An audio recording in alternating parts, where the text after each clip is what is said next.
Gold sale பண்ணுறது எப்படி, லோனில் வைக்கும் போது என்னென்னலாம் பார்க்கணும், ஜுவல்லா வாங்குறதுக்கு என்ன மாதிரியான சிட் டைப்ஸ்லாம் இருக்குது, ஜுவல்லா இல்லாமல் வேறு என்ன மாதிரி கோல்டில் இன்வெஸ்ட் பண்ணலாம், இது எல்லாமே தான் நீங்கள் பார்க்க போகிறோம். ஸோ வீடியோக்குள்ளே போகிறதுக்கு முன்னாடி ஒரு இன்வெஸ்ட்மெண்ட் அப்படின்னு வந்துருச்சுன்னா அஸ் அ எக்ஸ் பேங்கராக ஒரு ஃபினான்ஷியல் அட்வைஸ் உங்களுக்கு நான் கொடுக்கணும்னு நினைக்கிறது என்னென்னா, இதில் தான் போடணும், இதில் போடக்கூடாது, இந்த மாதிரியான அபிப்பிராயம் நிறைய பேருக்கு இருக்குது. எல்ஐசியில் போடக்கூடாது, மியூச்சுவல் ஃபண்டில் தான் போடணும், எல்லாத்தையும் இதில் தான் போடணும், அந்த மாதிரி இருக்கவே இருக்காதீங்க. எப்போவுமே டைவர்சிஃபை பண்ணுங்க. அதுதான் வந்துட்டு நம்மளோட ஃபினான்ஷியலுக்கு நம்மளுக்கு பெட்டராக இருக்கும். ஸோ டைவர்சிஃபிகேஷன் ரொம்ப இம்பார்ட்டண்ட். ஸோ நான் கோல்டு சேல் பண்ணியிருந்தேன் ஒரு 2 months முன்னாடி. அந்த டீட்டெயில்ஸ் தான் ஃபஸ்ட்டு உங்களுக்கு சொல்ல போகிறேன். ஏன்னா இதுதான் நிறைய பேரை சந்தேகமாக கேட்டிருந்தீங்க.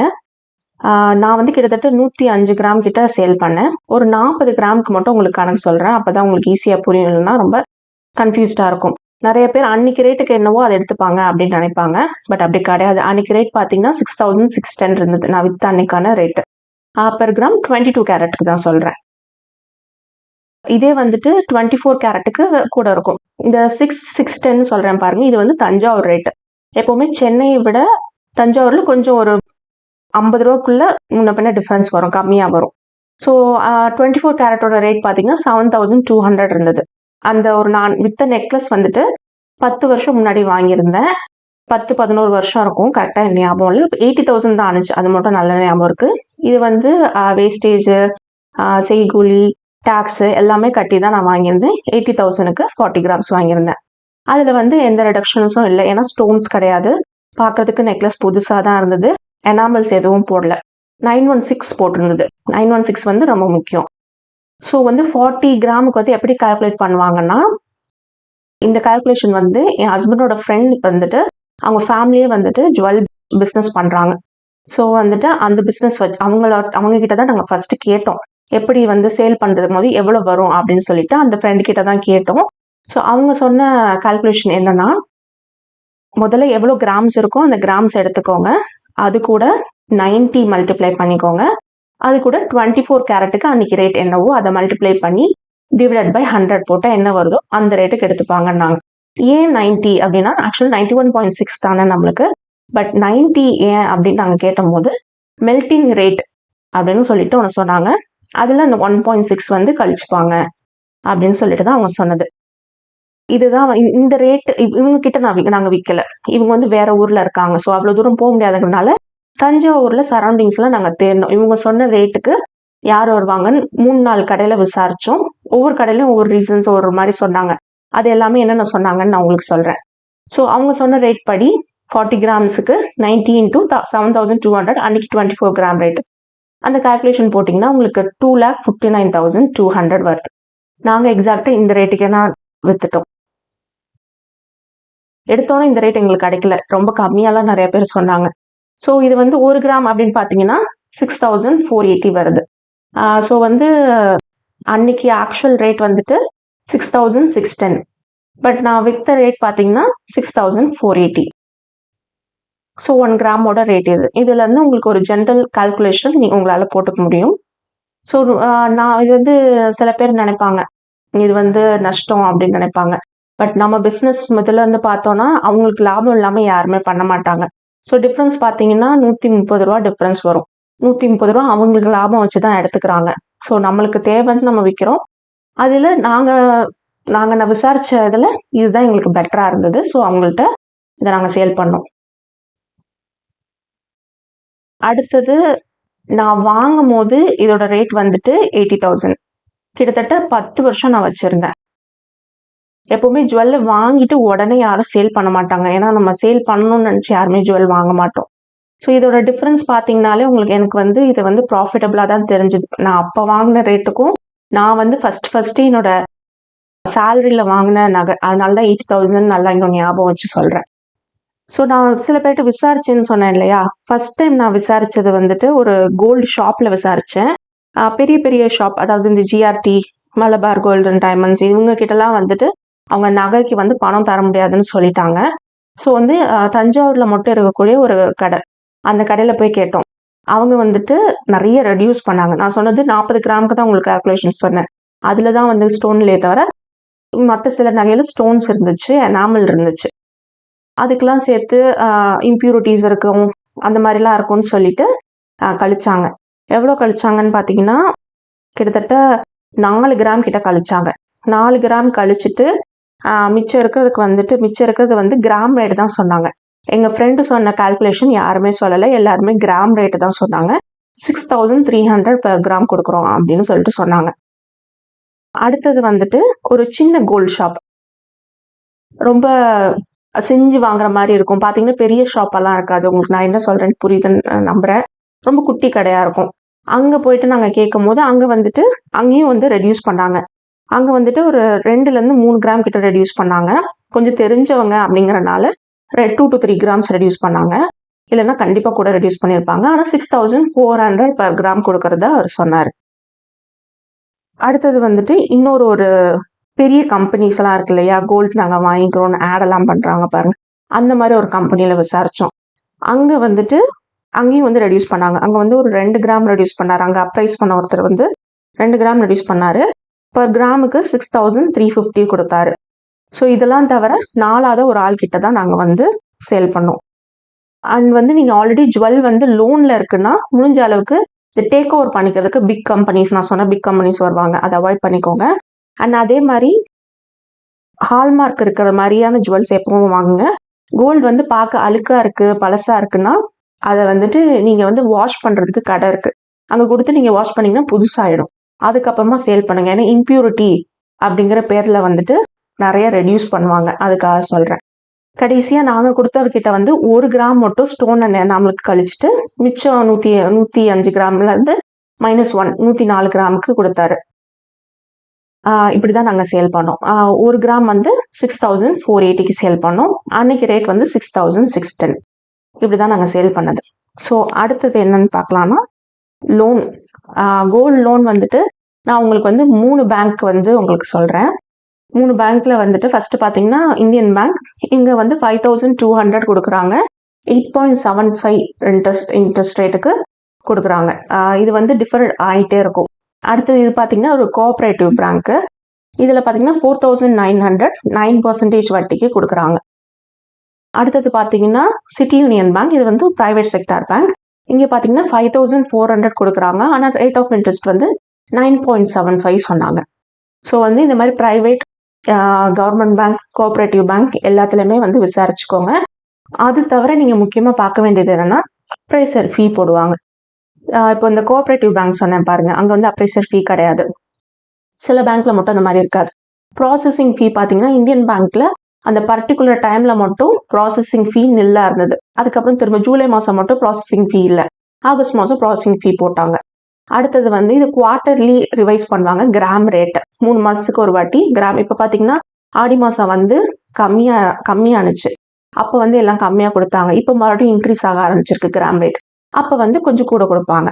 ஸோ வந்துட்டு லோன் வைக்கும் போது ஸ்டோன்ஸ் இருந்ததுன்னா ஸ்டோன்ஸுக்கு நெட் வெயிட்னு கிராஸ் வெயிட்னு போட்டு கொஞ்சம் அமௌண்ட் ரெடியூஸ் பண்ணி நெட் வெயிட்டுக்கு தான் உங்களுக்கு ரேட் போடுவாங்க. அடுத்தது கோல்டு காயின் வாங்குறத பற்றி நிறைய பேர் கேட்டிருந்தீங்க. கோல்டு காயினாகவும் வாங்கலாம், பார்ஸாகவும் வாங்கலாம். இதில் நம்மளுக்கு பெஸ்ட் அட்வான்டேஜ் என்னென்னா இதில் வந்து வேஸ்டேஜ்னு கழிக்கிறதுக்கு எதுவும் இருக்காது, பட் மேக்கிங் சார்ஜ் கண்டிப்பாக இருக்கும். அடுத்தது பார்த்தீங்கன்னா ஜிஎஸ்டி கண்டிப்பாக நம்ம கட்டுற மாதிரி தான் இருக்கும். இதுலேயும் வந்துட்டு நீங்கள் வந்து 24 கேரட் வாங்குறீங்கன்னா அந்த சிம்பிள் பார்த்துக்கோங்க, இல்லை 22 கேரட் வாங்குறீங்கன்னா அந்த சிம்பிள் அதெல்லாம் பார்த்துக்கோங்க. இதில் ஒரே ஒரு ப்ராப்ளம் என்னன்னா லோன் வாங்க முடியாது. பேங்க்கில் வந்து காயின்ஸோ பாரோ வந்துட்டு வச்சு லோன் தர மாட்டாங்க. அடுத்து பார்த்தீங்கன்னா ஜுவல் வந்து சிட்டு போட்டு வாங்கலாம். இதை வந்து நான் ஜிஆர்டியில் விசாரிச்சதை மட்டும் நான் சொல்கிறேன். ஜிஆர்டியில் மொத்தம் 3 டைப் இருக்குது. அதில் ஃபர்ஸ்ட் டைப் என்னன்னு பார்த்தீங்கன்னா, அமௌண்ட்டை வந்துட்டு நம்ம இப்போ ஒரு 5000 பே பண்ணுறோன்னு வச்சுக்கோங்களேன். 5000 அப்படின்னே வந்துட்டு நம்மளோட பாஸ்புக்கில் என்ட்ரி போடுவாங்க, வரவு வைப்பாங்க. அதுக்கு வந்துட்டு 18% அந்த ஒரு நகை எடுக்கிறோன்னா அந்த நகைக்கு வந்து எவ்வளோ வேஸ்டேஜ் இருக்கோ அதில் 18% வரைக்கும் வேஸ்டேஜில் டிஸ்கவுண்ட் பண்ணுவாங்க. இதான் வந்து ஃபஸ்ட்டு டைப். ரெண்டாவது டைப் பார்த்தீங்கன்னா, நம்ம 5000க்கு வாங்குறோன்னா அன்னைக்கு ரேட்டுக்கு அது கிராம் ரேட் என்னவோ அதுக்கு அந்த கிராமை வந்து வரவு வைப்பாங்க. இதில் வந்துட்டு நம்ம எடுக்கிற நகைக்கு எவ்வளோ வேஸ்டேஜ் வருதோ அதில் 50% டிஸ்கவுண்ட் கொடுப்பாங்க. இது வந்து ரெண்டாவது சிட் டைப். மூணாவது சிட் டைப் என்னன்னு பார்த்தீங்கன்னா, லம்சமாக்கு கட்டுறது. அதாவது மாதம் மாதம் 11 மாதம் ஜென்ரலாக இருக்கும் எல்லாமே. இந்த ஃபஸ்ட்டு சொன்ன ரெண்டுமே பார்த்தீங்கன்னா 11 மாதம் இருக்கும். 11 மாதம் நம்ம கட்டணும். ஆனால் இந்த லம்சம் பார்த்தீங்கன்னா இதுவும் 11 மாதம் தான். ஆனால் மொத்தமும் அமௌண்ட்டை கட்டிடுவோம். இப்போ 50,000 அப்படின்னு சொல்லி ஃபஸ்ட்டே கட்டிடுவோம். இதுலேயே வந்து பார்த்தீங்கன்னா 18% வரைக்கும் வேஸ்டேஜ் வந்து டிஸ்கவுண்ட் 11 மாதம் கழிச்சு நம்ம எடுக்கும் போது வேஸ்டேஜ் டிஸ்கவுண்ட் கொடுக்கறதா சொன்னாங்க. ஸோ வந்து இந்த 3 இருக்குது. இதில் எது பெஸ்ட்டுன்னு கேட்டிங்கன்னா எனக்கு வந்து இது ஜட்ஜ் பண்ண முடியல.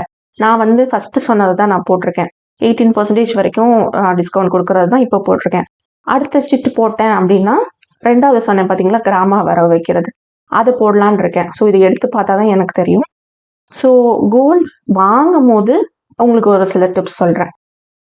நான் விற்றதுக்கு அப்புறம் தான் இதை நான் தெரிஞ்சுக்கிட்டேன். ஸ்டோன்ஸ் உள்ளது வாங்கவே வாங்காதீங்க. என்னைக்காவது நம்மளுக்கு லோன் வைக்கணும், இல்லை வந்துட்டு விற்கணும், இந்த மாதிரி ஏதாவது ஒரு சூழ்நிலை வரும். ஸோ ஸ்டோன் வச்சது, எனாமல் வச்சது, குறிப்பாக ஆன்டிக் செய்குலி சேதாரம் அதுக்கு வந்து அதிகமாக போகும். 28%லாம் போடுவாங்க ஆன்டிக் ஜுவல்ஸ்க்கு. ஸோ அதில் இன்வெஸ்ட்மெண்ட்டாக நீங்கள் நினச்சி பண்ணும்போது ரொம்ப டிசைன்ஸ் பார்த்து அந்த மாதிரி பண்ணாதீங்க. சேதாரத்துக்கு வந்துட்டு நீங்கள் வந்து பார்கெயின் பண்ணுங்கள். முடிஞ்ச அளவுக்கு ஆல்மோஸ்ட் ஒரு 2% குறைச்சிப்பாங்க. ஸோ லோ வேஸ்டேஜ் எதில் இருக்கும் அந்த மாதிரி நகையாக வாங்கிக்கிட்டிங்கன்னா உங்களுக்கு வந்து பெஸ்ட்டாக இருக்கும். அடுத்தது வந்து SGB சாவரின் கோல்ட் பாண்ட். இது வந்துட்டு போஸ்ட் ஆஃபீஸில் கிடைக்கும், சில பேங்க்ஸில் கிடைக்கும். இது வந்து கவர்மெண்ட் இஷ்யூ பண்ணுவாங்க, பர்டிகுலர் டைமில் தான் இஷ்யூ பண்ணுவாங்க. நீங்கள் போஸ்ட் ஆஃபீஸ் மந்த்லி போகிறீங்கன்னா அவங்களே சொல்லுவாங்க இந்த மாதிரி போட்டிருக்காங்கன்னு, வெளில போர்டு கூட போட்டிருப்பாங்க. இதில் வந்து ஒரே ஒரு ப்ராப்ளமாக என்ன இருக்குன்னா 8 இயர்ஸ் லாக்இன் பீரியட். 8 வருஷம் கழிச்சு தான் இப்போ வந்து நம்ம 1 கிராம் இன்னைக்கு ரேட்டுக்கு நம்ம வாங்குவோம். 8 வருஷம் கழிச்சு அன்னைக்கு என்ன ரேட்டோ அந்த ரேட் வந்து அந்த அமௌண்ட் வந்து நம்மளுக்கு கொடுத்துருவாங்க. இதுக்கு வந்து ரேட் ஆஃப் இன்ட்ரெஸ்ட் வந்து 2.5% பர் இயர் கொடுக்குறாங்க. 6 மாதத்துக்கு ஒரு வட்டி வந்துட்டு நம்ம அக்கௌண்ட்டுக்கு வந்து போடுவாங்க. 1 கிராம்லேருந்து நீங்கள் எவ்வளோ வேணாலும் வாங்கலாம். வாங்கும் போது ஜிஎஸ்டியோட தான் வரும்னு நினைக்கிறேன், எனக்கு சரியாக தெரியல. நீங்கள் ஆனால் எடுக்கும் போது உங்களுக்கு டேக்ஸ் எதுவும் வராது. இது வந்து நான் ஃபஸ்ட்டே சொன்ன மாதிரி போஸ்ட் ஆஃபீஸில் கிடைக்கும். ஒரு சில பேங்க்ஸில் வந்துட்டு இதை வந்து கொடுக்குறாங்க. கரெக்டாக எந்த பேங்க்ஸ்ன்னு எனக்கு தெரியல. நீங்கள் திரும்ப ரிட்டர்ன் எடுப்பீங்க பாருங்கள், 8 வருஷம் கழிச்சு அன்னைக்கு ரேட்டுக்கு உங்களுக்கு திரும்ப கிடைக்கும் இல்லையா, அன்னைக்கு வந்து இந்த கேபிட்டல் கெயின் டேக்ஸ்ன்னு சொல்லுவாங்க. அந்த டேக்ஸ்லாம் வந்து உங்களுக்கு வராது. அடுத்தது பார்த்தீங்கன்னா இது நிறைய பேர் கேட்டிருந்த கோல்டு ETF இல்லை கோல்டு பீஸ் அப்படின்னு சொல்லுவாங்க. இது எல்லாமே வந்துட்டு கோல்டை வந்துட்டு நம்ம ஃபிசிக்கலாக வாங்காமல் ஒரு எலக்ட்ரானிக் மோடில் வாங்குறது தான் வந்துட்டு கோல்டு ETF. ஸோ எப்போ என்ன அதே கிராம் ரேட்டுக்கு தான் இதுலேயே வாங்க போகிறோம். ஜுவல்ஸில் விருப்பம் இல்லை அப்படிங்கிறவங்க, திருட்டு போயிடும் அப்படின்னு நினச்சி பயப்படுறவங்க, லாக்கர் இல்லை என்கிட்ட அப்படின்னு நினைக்கிறவங்க இந்த மாதிரி வாங்கிக்கலாம். இவங்க வந்து இன்வெஸ்ட் பண்ணணும்னு நினைக்கும் போது இதில் வந்து வேஸ்டேஜ் கிடையாது, மேக்கிங் சார்ஜ் கிடையாது. ஸோ அந்த விதத்தில் இது வந்து நம்மளுக்கு பெஸ்ட்டு. அடுத்தது பார்த்தீங்கன்னா 1 கிராம்லேருந்தே நீங்கள் வாங்கலாம். 1 கிராம், அரை கிராம் அப்படிலாம் வாங்க முடியாது. 1 கிராம் தான் ஸ்டார்ட் ஆகும். இது வந்து ஈஸியாக நம்ம சேலும் பண்ணலாம். பட் கோல்டை பொறுத்த வரைக்கும் இன்னைக்கு வாங்கி நாளைக்கு சேல் பண்ணுறதை விட கொஞ்சம் ஒரு வருஷம் 2 வருஷம் நீங்கள் ஹோல்ட் பண்ணி சேல் பண்ணால் தான் உங்களுக்கு கொஞ்சம் அமௌண்ட் கிடைக்கும். அடுத்தது இது எங்கே வாங்கலாம்னா டிமேட் அக்கௌண்ட் அப்படின்னு சொல்லிட்டு பேங்க்லலாம் ஒன்று ஓப்பன் பண்ணுவாங்க. அந்த ஷேர்ஸ்லாம் ட்ரேட் பண்ணுறதுக்கான அக்கௌண்ட் தான் டிமேட் அக்கௌண்ட். அதில் வாங்கலாம். இல்லைன்னா ஆன்லைனில் ஆப்ஸ் இருக்குது, ட்ரேடிங் ஆப்ஸ். இந்த மாதிரி ஜீரோதா, க்ரோ, ஏஞ்சல் ஒன், இந்த மாதிரி நிறைய ஆப்ஸ் இருக்கு இல்லையா, அது மூலமாக வாங்கலாம். ஆனால் இதில் ஒரே ஒரு பிரச்சனைனா நீங்கள் 1 வருஷம் கழிச்சு நீங்கள் விற்கிறீங்க அப்படின்னா 12.5% கேபிட்டல் கெயின் டேக்ஸ், உங்களுக்கு வர லாபத்தில் 12.5% டேக்ஸ் போடுவாங்க. அது ஒன்று தான் இதில் இருக்க ஒரு டிஸ்அட்வான்டேஜாக இருக்கும். ஸோ இது இப்படிலாம் தான் நம்ம வந்து கோல்டில் இன்வெஸ்ட் பண்ண முடியும். ஸோ நான் என்ன ப்ரிஃபர் பண்ணுறேன்னு கேட்டிங்கன்னா, நான் வந்து எனக்கு வந்து ஃபிசிக்கலாக கோல்டு வாங்குறதும் எனக்கு விருப்பம் இருக்குது. ஸோ அதில் வந்து எனக்கு ஏன்னா அதோட எனக்கு லாக்கர் ஃபெசிலிட்டி நான் வச்சுருக்கேன். ஸோ வந்து நான் சேஃபாகவும் வச்சுப்பேன். இது எல்லாத்தையும் விட முக்கியமான விஷயம், நாங்கள் வந்து லோன் அப்படின்னு ஒன்று வாங்கினா அது ஜுவல் லோன் தான். இப்போ ஆல்ரெடி ஒரு 100 கிராம் நாங்கள் வேறு சேல் பண்ணிட்டோம். ஸோ கொஞ்சம் ஜுவல்ல வந்து வாங்கி வச்சுக்கிட்டா பின்னாடி ஏதாவது எமர்ஜென்சினா நம்ம வந்து ஈஸியாக லிக்விடேட் பண்ண முடியும். ஜுவல் லோன் தான் பேங்க்ல பார்த்தீங்கன்னா ரொம்ப ஈஸியாக கிடைக்கக்கூடியது 2 லோன். ஒன்று வந்து ஜுவல் லோன், இன்னொன்று வந்து லோன் அகேன்ஸ்ட் டெபாசிட்டை வச்சு லோன் வாங்குறது. ஸோ வந்துட்டு அதனால தான் நான் ஜுவல் வாங்குறேன். எல்லா அமௌண்ட்டையும் கொண்டு போய் போட்டு நான் ஜுவல் வாங்க மாட்டேன். மற்றதுலேயும் நான் இன்வெஸ்ட் பண்ணியிருப்பேன், ஜுவல்லையும் ஒரு அமௌண்ட் இன்வெஸ்ட் பண்ணியிருப்பேன். நான் வந்து மற்றவங்க மாதிரி ஜுவல்லே வாங்கக்கூடாது, கோல்டு வேஸ்ட்டு, மியூச்சுவல் ஃபண்டு வந்து ரிஸ்க் அதிகம், LIC அவாய்ட் பண்ணுங்க, இந்த மாதிரி நான் என்றைக்குமே சொன்னதும் கிடையாது, சொல்லவும் மாட்டேன். எல்லாத்துலேயுமே கொஞ்சம் கொஞ்சம் பிரித்து போடுறது நம்மளுக்கு எப்போவுமே பெட்டர். எல்லா எக்ஸையும் ஒரே பேஸ்கெட்டில் போடக்கூடாது அப்படின்னு கூட சொல்லுவாங்க இல்லையா? நம்ம பிரித்து போடும்போது நம்ம சேஃபாக இருக்கலாம். வீடியோ உங்களுக்கு யூஸ்ஃபுல்லாக இருந்திருக்கும் நம்புகிறேன். அப்படி இருந்தால் மறக்காமல் நம்ம சேனலை சப்ஸ்கிரைப் பண்ணுங்கள், லைக் பண்ணுங்கள், ஷேர் பண்ணுங்கள். தேங்க்யூ ஃபார் வாட்சிங்.